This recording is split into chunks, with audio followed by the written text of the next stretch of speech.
super important that we level our aquarium properly, because what will happen is if our aquarium is not totally level, the first thing we have to be concerned about is rocks. If there's any rocks, that means there can be a high point. Now, if you fill the tank up and it's rocking, then you risk cracking the tank.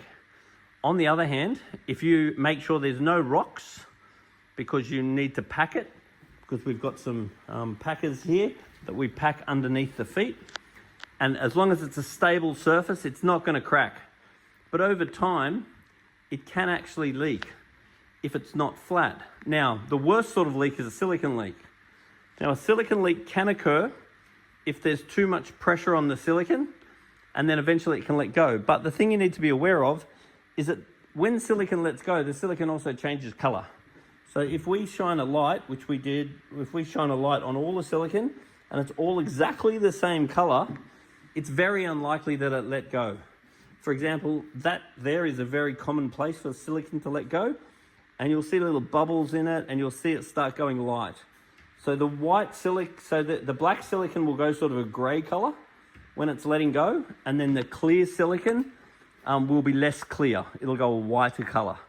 So if silicon is letting go, you should be able to see where the silicon's letting go, because the silicon should change color.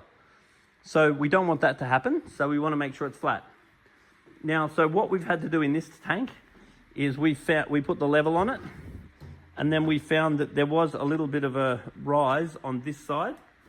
So this side, we've actually put 2 packers under here. We're now happy with the tank that way. Then there was a bit of a lean down on this, because the next thing we did was leveled it that way. So then what we actually did is put a smaller packer under each of the front legs to stop the tank leaning forward. And we put a couple of extra packers on that leg to stop it going that way. Because looking at a floor is not necessarily meant to be level. A lot of floors will actually drain off. For example, this one here, this floor is not totally level. And that's nothing wrong with the floor, because the person installing the floor often likes the water to come away from the joins.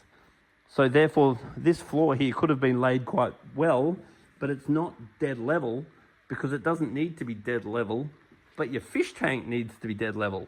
So that's why it's important that you do level the tank. Otherwise, you do risk either cracking it or the silicon letting go. Or the other thing is, if you do have very large fish, then they can splash. And if they splash the water onto the lids, and the lids are not flat, or if the tank is not flat, it can just be condensation or the fish splashing, then the water comes and then it can actually go over, particularly if it's getting underneath this rail here. And it often happens at the back, and that's confusing because it gets into this section here and acts like a little gully, and then it will come out at the lowest point, which in this case was actually right here, which, mind you, our leveling backed that up. So therefore, I'm really hoping this has no problem now, because we've taken the time to level it.